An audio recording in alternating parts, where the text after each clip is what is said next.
ॐ सहना भवतु सहनौ भुनक्तु सह वीर्यं करवावहै तेजस्विनावधीतमस्तु मा विद्विषावहै। ॐ शान्ति शान्ति शान्ति। ॐ सदाशिवसमारम्भां शङ्कराचार्यमध्यमाम् अस्मदाचार्यपर्यन्तां वन्दे गुरुपरम्पराम्। श्रुतिस्मृतिपुराणानाम् आलयं करुणालयम् नमामि भगवत्पादं शङ्करं लोकशङ्करम्। शङ्करं शङ्कराचार्यं केशवं बादरायणम् सूत्रभाष्यकृतौ वन्दे भगवन्तौ पुनः पुनः। नारायणं पद्मभुवं वसिष्ठं शक्तिं च तत्पुत्रपराशरं च व्यासं शुकं गौडपादं महान्तं गोविन्दयोगीन्द्रमथास्य शिष्यम् श्रीशङ्कराचार्यमथास्य पद्मा पादं च हस्तामलकं च शिष्यं तं तोटकं वार्तिककारमन्यान् अस्मद्गुरून् सन्ततमानतोऽस्मि। समस्तजनकल्याणे निरतं करुणामयं नमामि चिन्मयं देवं सद्गुरुं ब्रह्मविद्वरम्। ॐ भद्रं कर्णेभिः शृणुयाम देवाः भद्रं पश्येमाक्षभिर्यजत्राः स्थिरैरङ्गैस्तुष्टुवागुंसस्तनूभिः व्यशेम देवहितं यदायुः स्वस्ति न इन्द्रो वृद्धश्रवाः स्वस्ति नः पूषा विश्ववेदाः स्वस्ति नस्तार्क्ष्यो अरिष्टनेमिः स्वस्ति no बृहस्पतिर्दधातु। Om Shanti Shanti Shanti.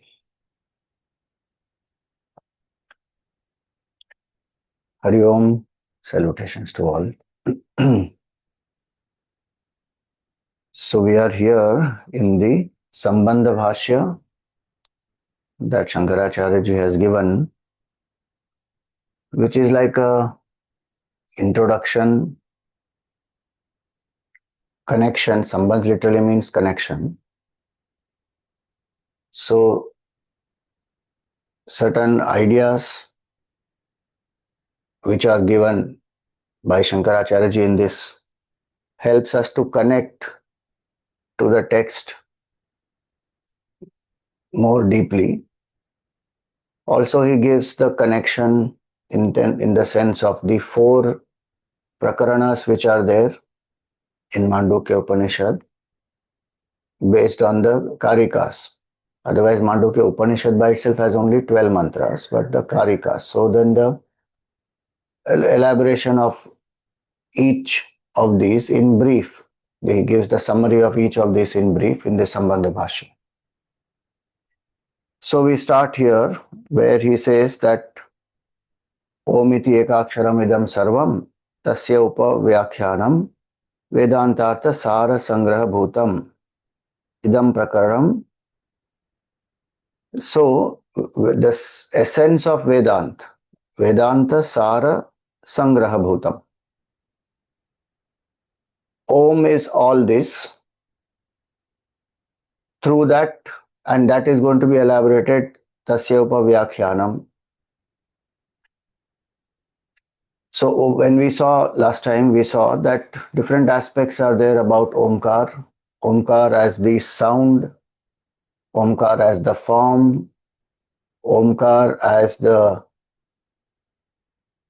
indications of the three states as waking, dream, deep sleep, and Omkar is all this, and Omkar as the absolute pure consciousness. That will get elaborated through the text, so we will take it up as we go along. Here, one word very nicely comes, and that is tasya upavyakyanam.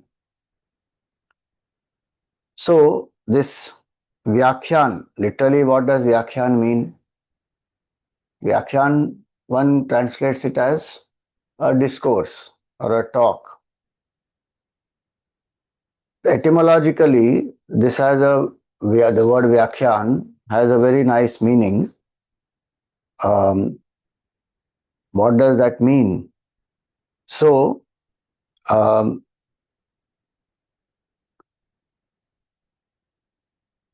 Upavyakhyanam. So, Khyan or Khyati literally means to manifest, to, to reveal. And when we add Upasarga A, it becomes Akhyan.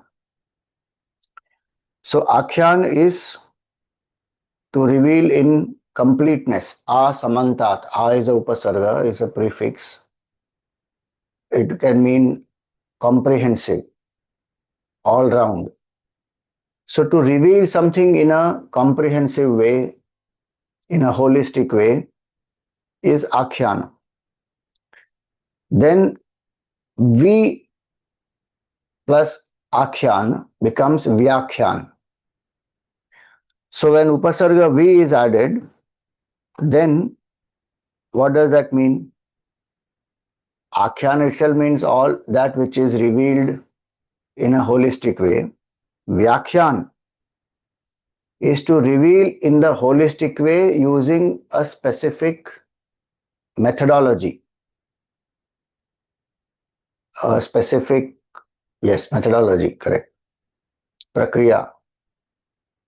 So, kya, then akhyan, then vyakhyan. So now we understand when we say vyakhyan, what does a vyakhyan literally mean? It's not simply some discourse.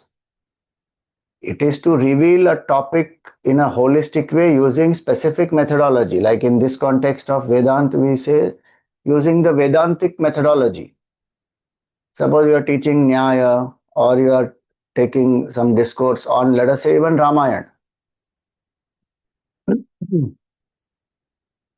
So we say Ramayana par Vyakhyan hai. There is a discourse on Ramayana. It's not simply telling the story of Ramji. It is to say, it is to present Ramji in a holistic way, the different facets of his personality using the certain methodology by which the devotion to Bhagavan Ram increases, dharma nishtha increases, the surrender happens to the Supreme. One is able to see Ram as Brahman. Veda Vede Pare Pumsi, Veda Vedya Pare Pumsi, Jate Dashratatmaje. That Supreme Brahman of the Vedas is appearing as the son of Dashrath Maharaj. So Ram is Brahman, Ram is Ishvara, Ram is then the specific avatar that he has taken as avatar of Vishnu. Then Ram is the son of Dashratha. That way, when one understands, then it has been, one has understood Ramji properly. Otherwise, one will say Ram is one historical character, maybe there, not there, mythology, and who knows Ram was ever there. They're all created by some people. All kinds of wrong notion will be there. But when it is revealed holistically using proper methodology, then of course it is, the person also should be receptive. If the person is arguing for the heck of arguing, we can't do anything. Same way here you will see Omkar is revealed in all different ways, comprehensively. And the prayojan we will see. What is the purpose? So Vyakhyan means to reveal something in a holistic way using specific methodology. And now Upa is the Upasarga added. Upa, Vi, A and Khyati, Khyanam. That makes it Upavyakhyanam. Sanskrit is such a beautiful language. The whole, the meaning, the depth of the meaning is embedded in the word itself. So if we just open up that word, so much clarity one will get. So now upasarga is added. So what does that mean? We all know upa means near. So when we say upavyakyanam, then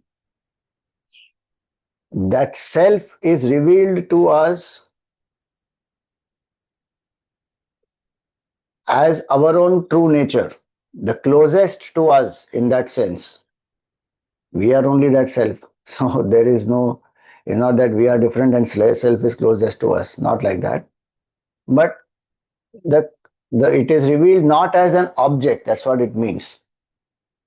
Through Omkar, we should not think of Omkar as, oh, there is some sound, Om. Now we chant Om, then mind will become quiet. That is a means. But when this Upanishad reveals Omkar, and then Gaudapadaji has written this beautiful Karika, through that, what is being revealed? Om as the Atma is being revealed.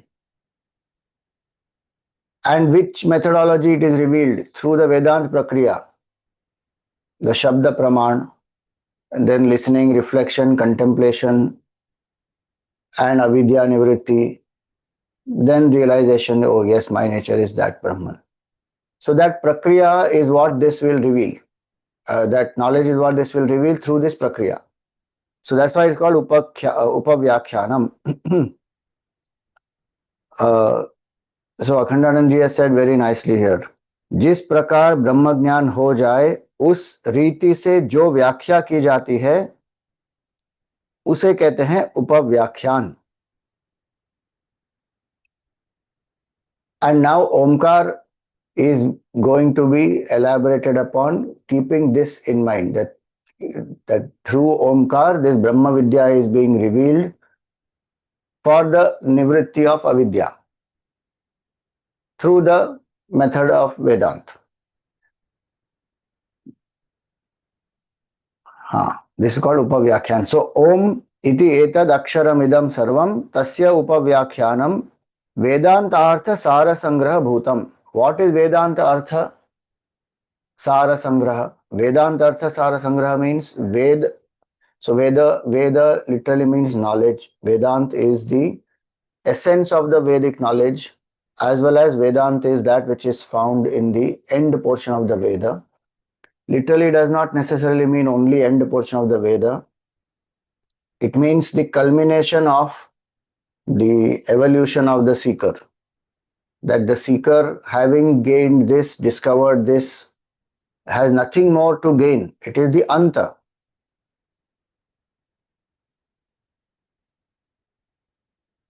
So in that sense, we say Vedant is Bhedanta. The end of all Bheda, all dualities, it will end. There is only non-duality, nothing more to discover, gain after that, and gaining which nothing more remains to be gained, and one will never lose. It is that gain, which is already ours, but we don't know it. So through the revelation of knowledge of our true nature, one will come to realize the absolute oneness. So that is the Vedanta Artha Sara Sangraha Bhutam. Idam Prakaranam. This Prakarana is now elaborated.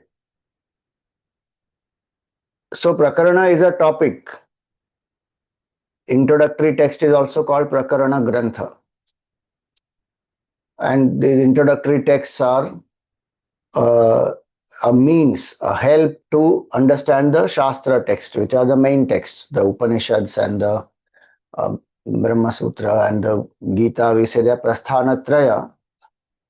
They are understood properly because of the foundation that is laid by study of Prakarana Granthas like Tattvabodh, Atmabodh, Vivek Chudamani, Panchadashi, many of these. So that is one meaning, Prakarana. Prakarana also means this portion. Now this portion, now which 12 mantras which the Upanishad will reveal, these 12 mantras are begun now. So now when a Vedantic text is begun, then the Anubandha Chatushtaya one has to know. The 4 criterias which are very important for a text. for us to understand properly. So, what are these four? Adhikari, Vishay, Sambandha, Prayojan, Anubandha Chatushtaya.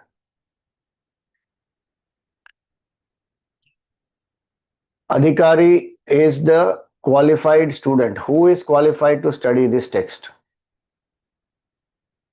Like anybody can't take up any book and start reading. They won't understand if they are not having a certain qualification. If a small child takes, who doesn't even know ABCD, you take some book of, let us say, 12th standard history, nothing one will understand. You can't even identify. Just some pictures one will be able to see, and to that level only one will be able to play with it. Beyond that, nothing it can do. Because the qualification is not there.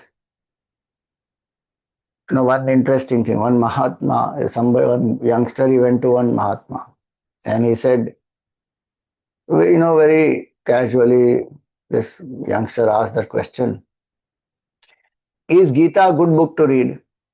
I'm hearing a lot of people talk such things about the Gita, that we should read the Gita, and you open the book, any page, and you will find the solution of your life in that. So, is a Gita a good book to read? You know what the Mahatma replied? He said, you first find out whether you are good enough to read the Gita. That is Adhikari. Are you Adhikari? Are you fit to read the Gita? If you read the Gita with that attitude, हाँ देखेंगे क्या है इसमें. So who is the Adhikari in Vedant? Sadhan Chatushtaya Sampanna. Sadhan Chatushtaya, Anubandha Chatushtaya. Don't get confused. Anubandha Chatushtaya is Adhikari, Sambandha, Vishaya, Prayojan. Sadhan Chatushtaya is Vivek, Vairagya, Shatka Sampati, Mumukshutva. Discrimination between what is temporary and what is permanent.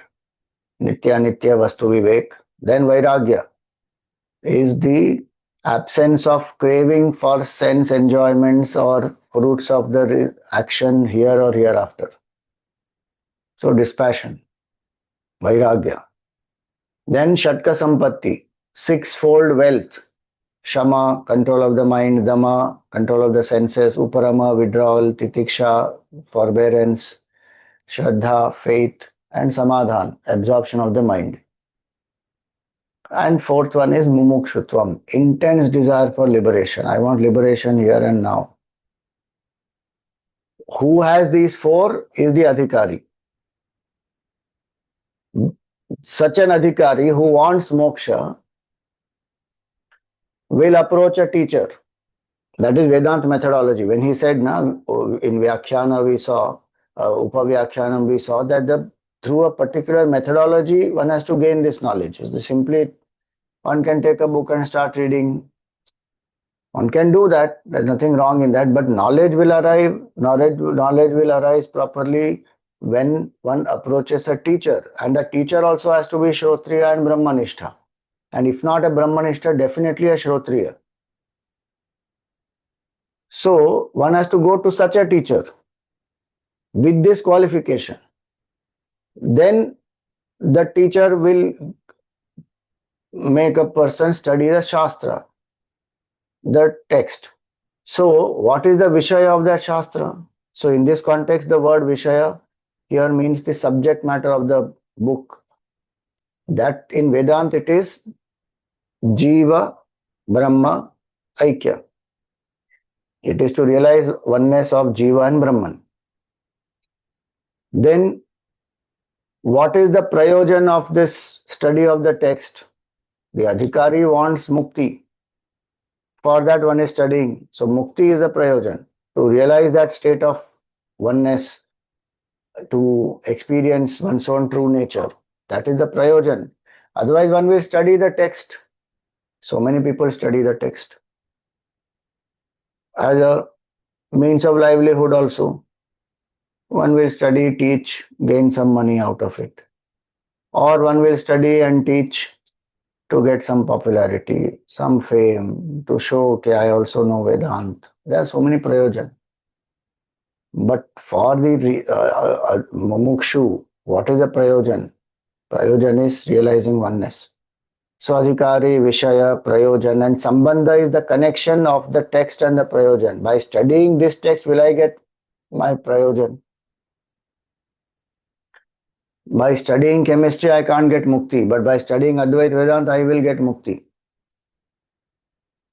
So the purpose, so these four, Anubandha Chatushtay.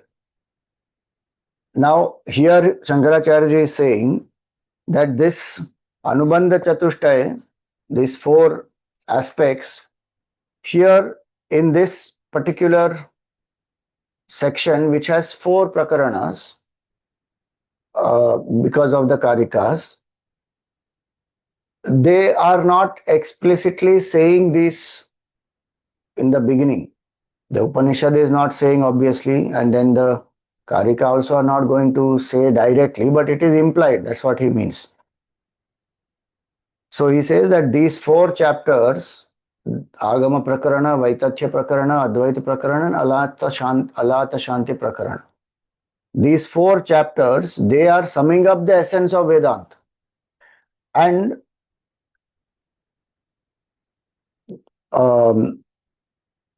these Anubandha Chatushtayas don't have to be separately mentioned. They are implied through the text. As we go along, we will also see. But he says here that the connection, the subject matter, and the utility, the prayojan, need not be separately dealt with. Why? Because these is this Upanishad going to lead to mukti, and who will study this, and what is the connection that by studying this will one attain mukti? All this, he says, is already embedded in this whole Upanishad as well as in the Karikas. So separately, one doesn't need to mention. And anyway, we saw that Muktika Upanishad beautifully says that Mandukyam Ekam Eva Alam. So Muktika Upanishad is anyway has explained that Mandukya alone is enough. Mumukshunam Vimuktaye. For the liberation of the Mumukshu, Mandukya alone is sufficient. And so here he says this, that the connection, the subject matter, and the utility that pertain to Vedanta itself should fit in here also. They are not different. That the Anubandha Chatushtay are separate, and this Mandukya Upanishad is leading to something else. No, they are same only. The Adhikari of Mandukya Upanishad is the Adhikari of Vedanta,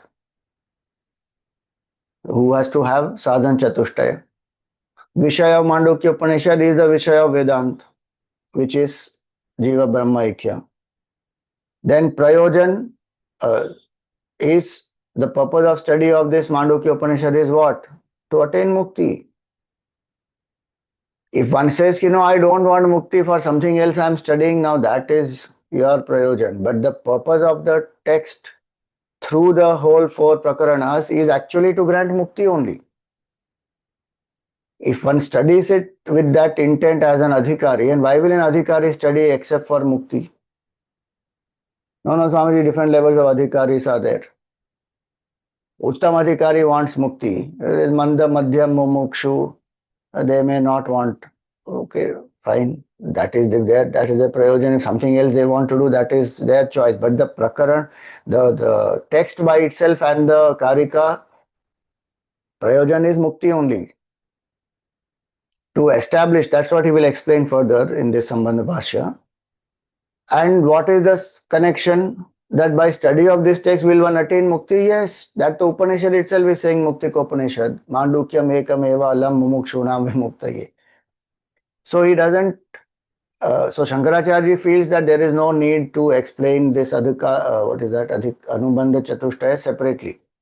But he also adds one line there saying, but some people feel that it should have been mentioned.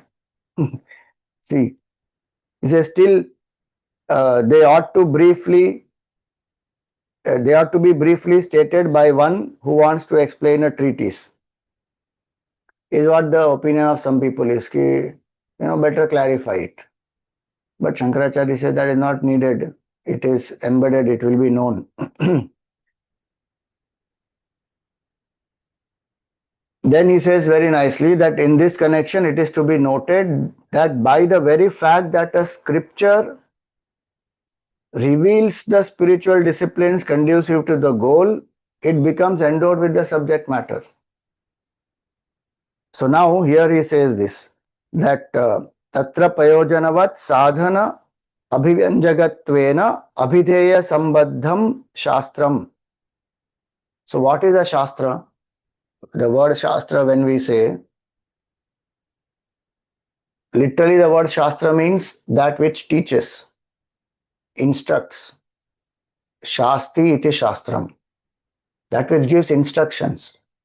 Oh, Swamiji, anything which gives instruction is a shastra.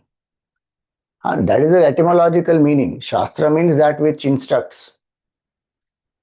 So if you have a, let us say, even a phone, and there's a manual that comes with the phone, and that is a phone shastra, because it is giving you instructions about how to use that phone. But we speak of the word shastra specifically for scripture,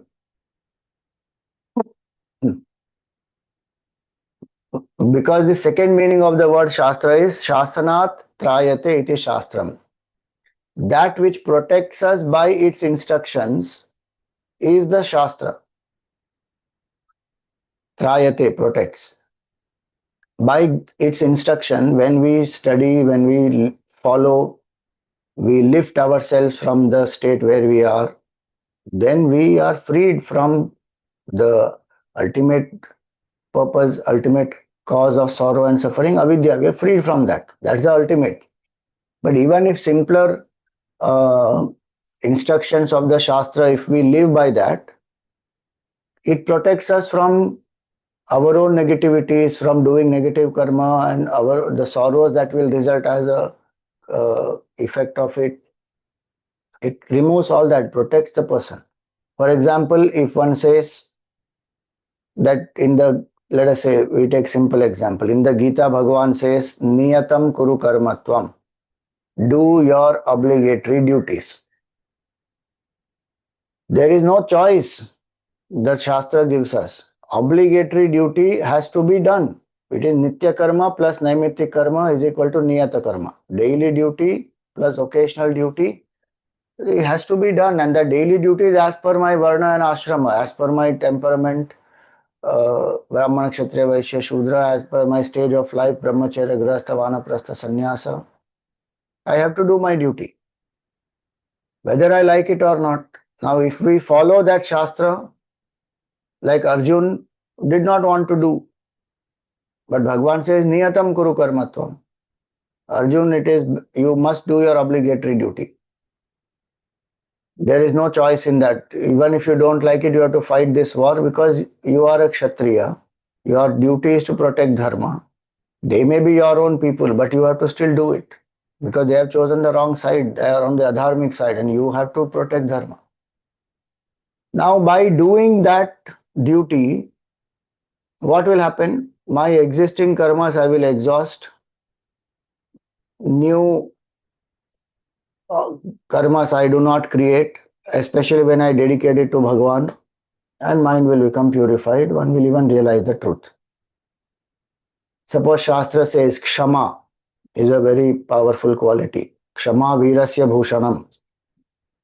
That forgiveness is the ornament of the valorous, courageous, brave, courageous people only can forgive.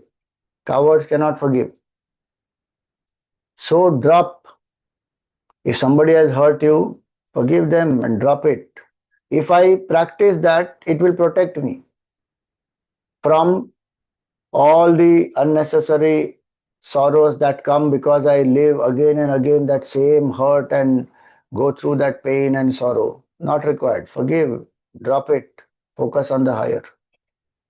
So that which gives instructions and through its instructions which protects us, that is the Shastra. And just Thursday we completed the 16th chapter of the Gita in the evenings. In the Gita at the end, in the 16th chapter, Bhagavan says that Yaha Shastra Vidhim Utsrijya Vartate Kamakaratah Nasa Siddhim Avapnoti Na Sukham Na Param Gatim. Who, you know, ignores or even casts aside Utsrijya. Yeah, what Shastra? Yeah, old outdated things. Who wants to follow? We are in modern AI age. I don't want to follow something written thousands of years back. Things have changed. I don't want to live like that. Okay, then how would you live? My life, my rules. I don't care for society also. My life, my rules. What morality, ethics? Well, people, human beings only have created all this for control and for domination. I am going to live the way I want. Yah Shastra Vidhi Mutsrujya Vartate Kamakarata. I am a free bird. Then what Bhagavan says? Nasa Siddhim Avapnoti. That person will not attain Siddhi, will not attain success in what they want to achieve, not even in the spiritual realm. Na sukham na param gatim. They won't be even happy here because they're victims of their own mind. Their own raga and dvesha will pull them down. Who destroyed the peace of mind of Dhritarashtra? His own attachment. It was his attachment which was responsible for the death of all his 100 children also. And they are blaming Krishna Bhagavan for it. That is the mind of a person who doesn't live by the Shastra, is blinded. Literally, one who is not living by the Shastra is a Dhritarashtra only. It is Dhritarashtra knew what is the scripture and he still didn't follow. Better than not at all knowing anything. Because from there one will at least start living. So, the point here to understand is Shastra is the Pramana. The next line, next shloka of this is Tasmat Shastram Pramanam Te. Shastra is the Praman. Praman means a valid means of knowledge. And so, through the study of this scriptures and living by that, Karya Karya Vyavasthita. Bhagavan says one will study of the Shastra, one will come to know what is to be done, what is not to be done, what is my duty, what is not my duty, what is right, what is wrong. How to know what is right and wrong? What is the Praman? Shastra is the Praman. Today, when we say how to know what is right and wrong, we are thinking it all depends on what one feels from inside. For what is right for me can be wrong for somebody. What is wrong for them can be right for me. It's all relative. Yes, circumstances of each individual are different, no doubt, but there are universal values. There are principles that help us to rise above our ego and to determine what is right and wrong. And then Bhagavan says, Jnatva Shastra Vidhanoktam Karma Kartum Iharasi. You should, having known the scripture, having studied and understood the scripture, and having known what is right and wrong, that Vivek Shakti having awakened, Karma Kartum Iharasi. You should do your duty, anchored in the knowledge and the wisdom of the Shastra. If you see, human being as an individual suffers also because of the lack of proper knowledge and training and grounding of the mind. Anchoring is not there, and ego is very high. And the fall of the culture also happens when Shastra is not lived. And our Shastra is very adaptable, flexible. It is not fanatic. So it's not that whatever is written there, literally as it is, only one has to live it. Principle has to be understood and one has to live that principle and change with the changing times. Eternal principle remaining the same, adaptations can be done for the modern life. So that is called as the Shastra. And one has to anchor one's life in Shastra. Gurudev committed his whole life to bringing Shastra to us. Shankaracharya ji, he brought Shastra to us. Otherwise, what is the need for him to write the Sambandha Bhashya? What is the need for him to write any of this Prasthanatraya Bhashya and so many compositions he did? Because that Shastra knowledge, we may not be able to study the Veda directly today. Lot of it is not available, plus what is available sometimes is in cryptic language, which some of us we won't understand. So they made it simplified for us. Even Veda Vyasji, why did he have to write Puranas? He is the compiler of the Veda. He could have sat quietly saying, "Ki wonderful job I have done. Veda, which was in only oral tradition, I have compiled, classified, made them into 4 divisions. Each division is having three, broad sections. My job is done. अब जिसको पढ़ना है वो पढ़ेंगे. And plus he appointed 4 disciples also. Jaimini, Paila, Sumantu, like that he appointed and gave one uh, Veda to each of them. Ki this is your duty to preach, protect, propagate. Then he could have said, my mission is done, job done.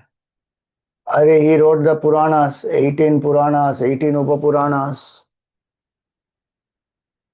Why? To make the Shastra available to us. Then Itihasa, Mahabharata he wrote. So, what is the purpose? That in Sanatan Hindu Dharma, we are so blessed and lucky that so many great masters have come from time to time. Whenever the culture has gone through a decadence, they come, they revive it. What is the meaning of Dharma Samsthapana? Bring Shastra to the people. What did Bhagavan Krishna himself do in the battlefield? Gave this knowledge of the Veda, which is the Bhagavad Gita. The essence of the Upanishads is the Gita. That knowledge he gave in the battlefield. That is Dharma Samsthapana. Apart, it's not just fighting the war and destroying the dharmic forces. It is the knowledge by which one can live in the vision of the scriptures, the vision of oneness. That is Dharma Samsthapana. That is the purpose of Shastra. So one should ask oneself, am I living as per the Shastra,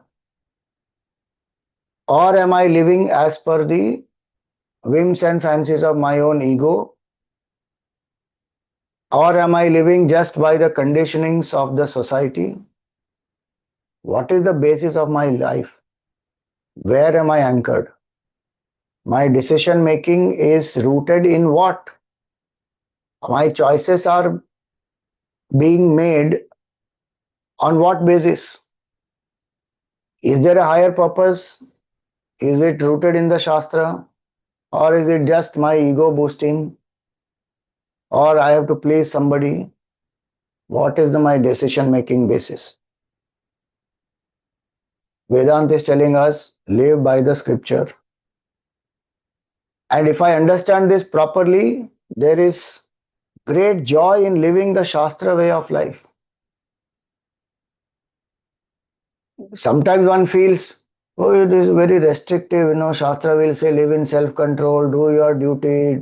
Swamiji looks like some moral science book and is very idealistic. That's why the definition of Shastra is important. It protects me, you protect yourself. If you say, COVID is there, I will do whatever I want. I am not going to follow any social distancing. I am not going to wear a mask. I am not going to do, any of the protocols that are required. Then you may contract COVID and then unnecessarily suffer. And how many people have died? Just example I am giving. Here there's Bhava Roga. We are affected by Bhava Roga already. We don't even know. See, any disease, the symptom will be there. And identification through that symptom, one will have to identify the cause and then the treatment has to happen. We are already affected. Symptoms are already there.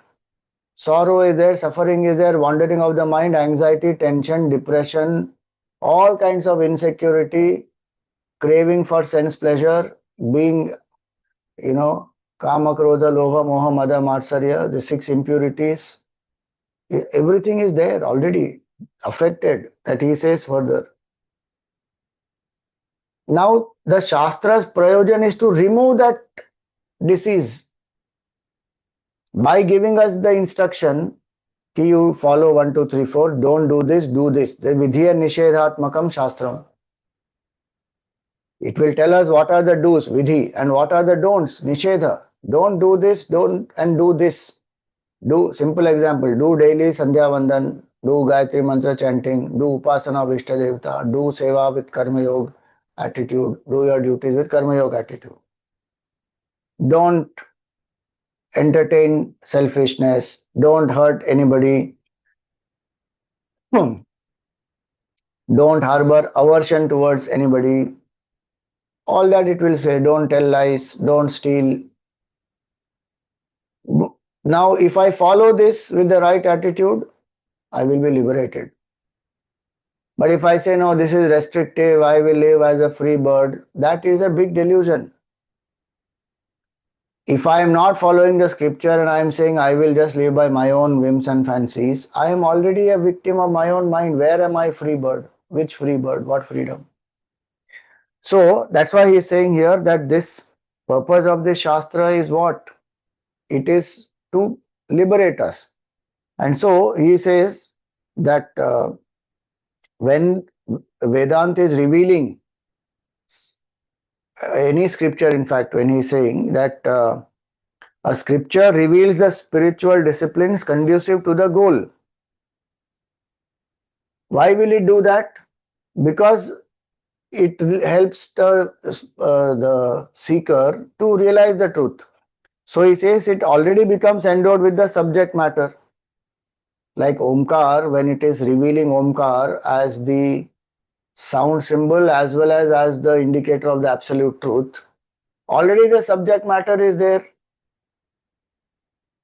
By saying that Om is all this, means this and that are same. That subject matter which is Vishaya of Vedant is already revealed. So separately one doesn't have to say that this is the Vishaya. Are you chant Om and you are that one truth. When it says that is the subject matter already. The mantra itself will say that.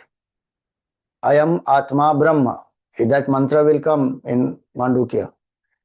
That already is showing the Vishaya. Now separately one doesn't have to say that now this is the Vishaya, now we are going to start this now. Not required.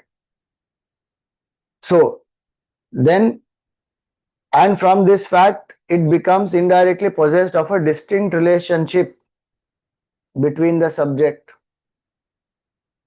and the prayojan. That why is the scripture revealing a certain subject? So that the student attains mukti. So that Vishaya itself and it will reveal the prayojan. Then he says,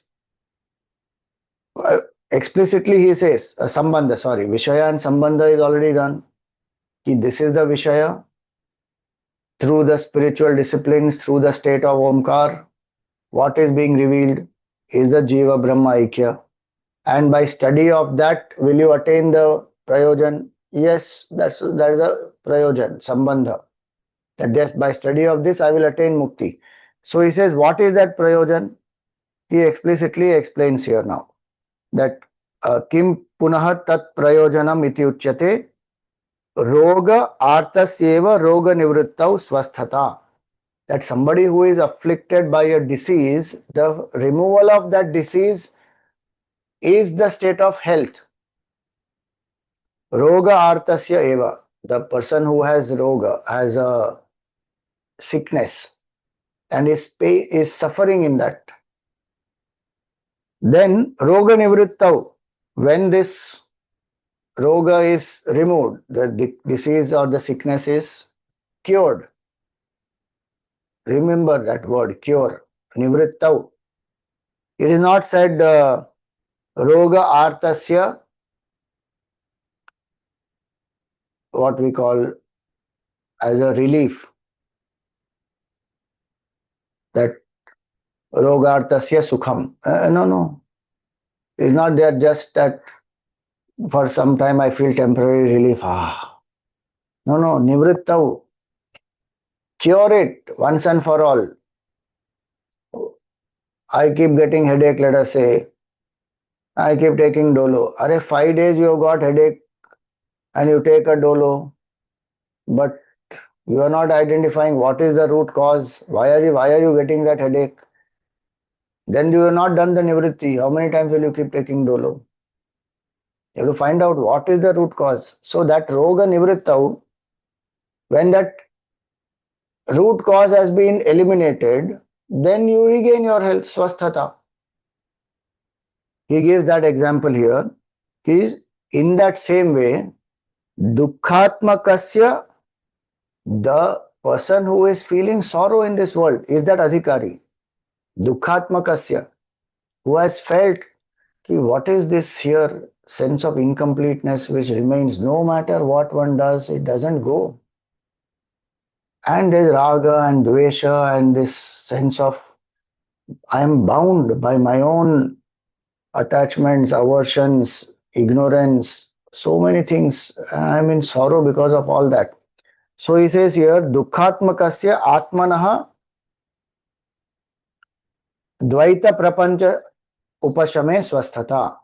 Just like the removal of the root cause of the disease is the regaining of the state of health, in that same way, this prapancha upashama, this experience of this duality has to end.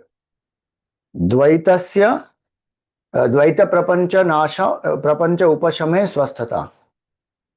Oh, Swamiji, I won't perceive the world after that. No, no.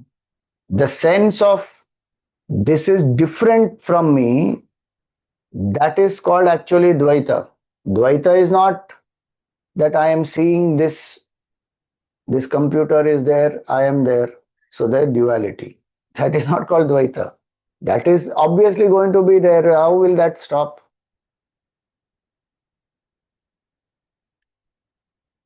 But to see the oneness, ki there is Sat in here, there is Sat there. There is one truth. This is made up of 5 elements, that is made up of 5 elements. To see that oneness is Advaita. Advaita does not need the destruction of the world or the name and the form. Advaita is a drishti. That's why beautifully Shankaracharya says Advaita bhavaha prayojanam. Please underline that line. It is simple, small sentence. Advaita bhavaha prayojanam. What is the prayojan of the Shastra? Through these 12 mantras and the Karika, what is the prayojan? Advaita bhav. To realize oneness is the prayojan. And dukkhasya atmano, dukkhatmakasya atmano dvaitasya upashamaha. That is that person is the adhikari, that who has felt this ki enough now.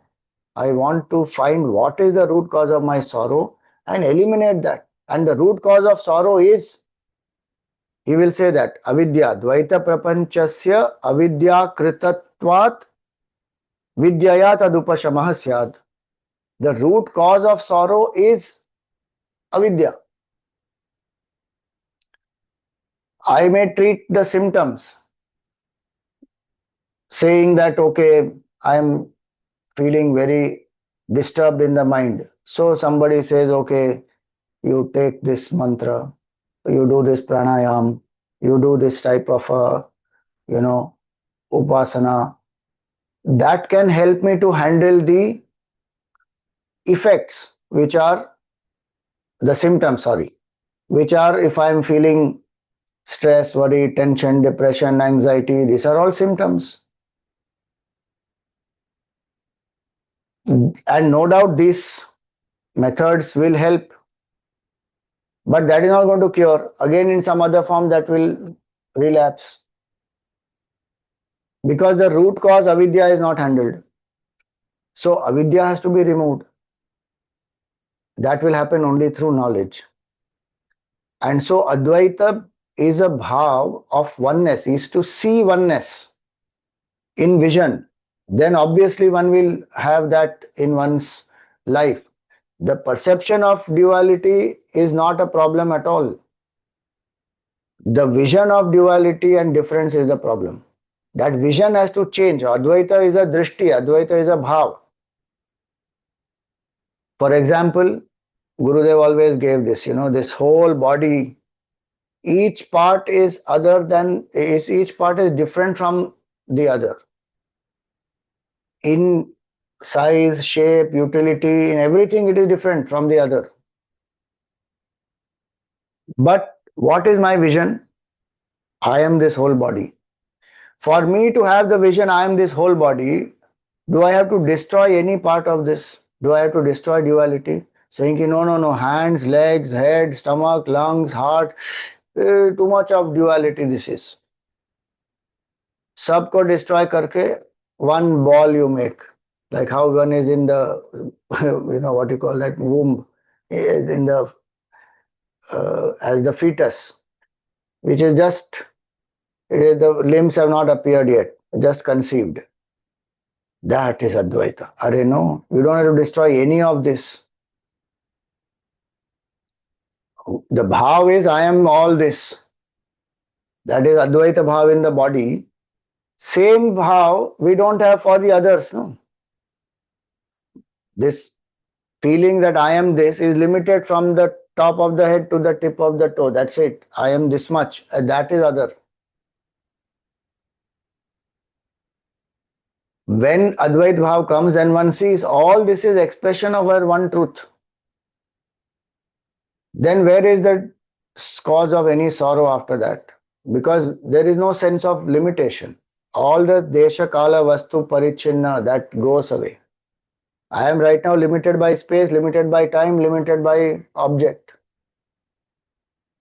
So there is sense of finitude. Now that sense of finitude makes me have attachments, aversion, and raga, dvesha creates sukha and dukkha and punya and papa, and this whole cycle starts. Why this is happening? I don't know who am I.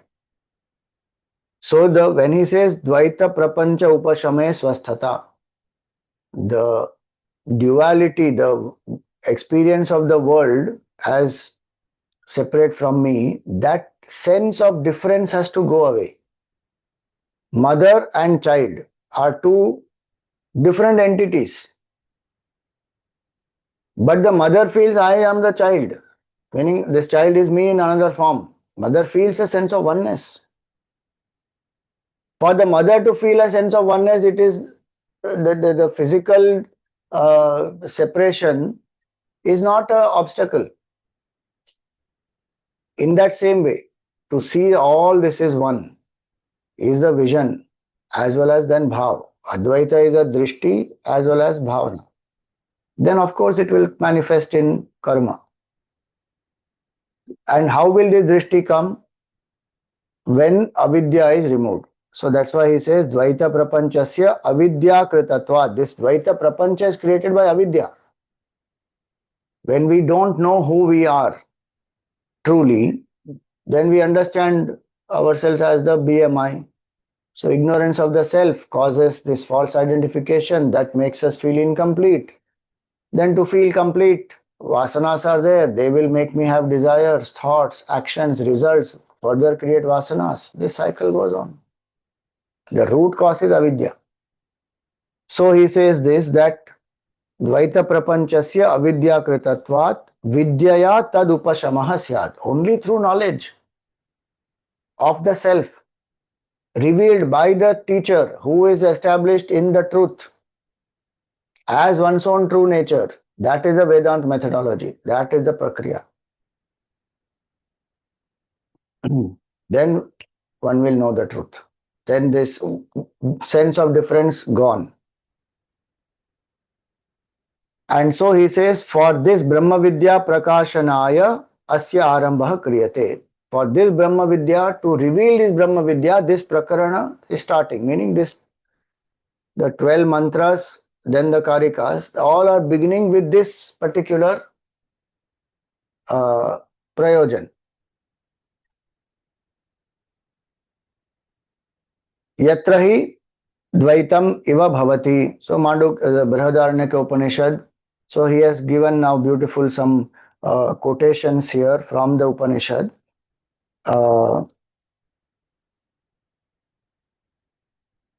Saying what? That when there is duality, then one sees, one smells something, one sees something. That's a quotation from the Brihadaranyaka Upanishad. When there is something else, as it were, then one can see something, one can know something. But when to the knower of Brahman everything has become the self, then what should one see and through what? These are the quotes that he has beautifully given here. Yatra hi dvaitam iva bhavati, yatra va anyad iva syat, tatra anyo anyat pashyet, anyo anyad vijaniyat. But yatra va asya sarvatma, yatra va asya sarvam atma eva abhut, tat kena kam pashyet, kena kam vijaniyat. When one sees that everything is one only, there is no separate knower and there is no separate, subject object division that we have in our head. Okay, I am different and this is different. Functional difference will remain, but internally in the mind, where we say, no, Mamakaha Pandavaha, these are my people, these are not my people. This is my inner circle. They are not my inner circle. Again, I am saying for functional need, there will be some people who are inner and some people who are not. Everybody can't be told everything. But the vision is of oneness, that all of us are humans. So that everyone deserves same love and respect. And as per the functional roles, there are different responsibilities, different things to be told to different people. This I am giving you example at oneness at human level for us to understand that we all are humans or we all are living beings. But the Vedantic understanding is the most deepest, that everything is appearance of one Atma alone. And that Atma is infinite.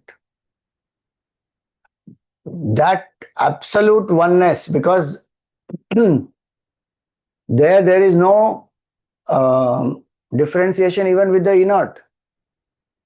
Akhanda mandalakaram vyaptam yena chara acharam. The moving as well as non-moving, living as well as non-living. Advait goes to that level of oneness that there is only one existence, consciousness and bliss. Nothing else. Everything is appearance of only one truth. Which today quantum physics also is going into the depth and saying that, okay, there's only consciousness. If you go at the subatomic level, etc., you don't see differences. There's only all this subatomic particle. It's a field of energy. Whatever one wants to say, whichever expression one wants to use. But the point is there is absolute oneness.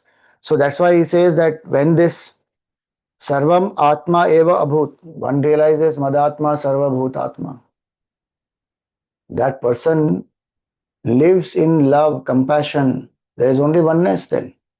Fullness, blissful state. Cured once and for all. From this Bhavaroga, from Avidya. Avidya gone means Mala, Vikshepa, everything gone. The root cause is gone. The Prashnopanishad, at the end it comes. The student is so grateful to the teacher, ki, Are, you took us across the ocean of avidya. We are very grateful. And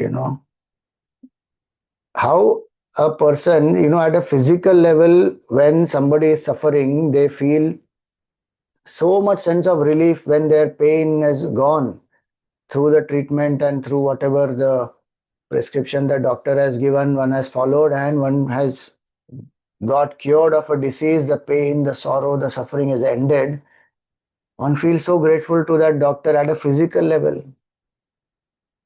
We are talking at the supreme level where this root cause of sorrow of life after life, removed by the teacher, by giving the right knowledge.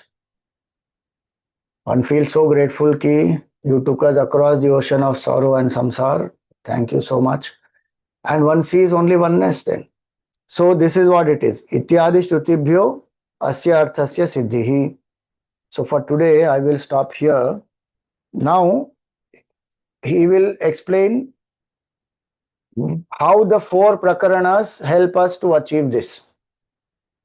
Foundation is laid now. Ki what, who is the adhikari, what is the vishay, what is sambandh, what is prayojan.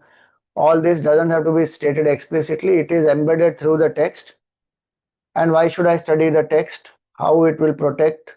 Why Shastra has to be my basis? All that has been explained. Now he will specifically come to four prakaranas, and then he will come to Omkar, and then the Upanishad will start. So that we take up in our next class. Any questions for today?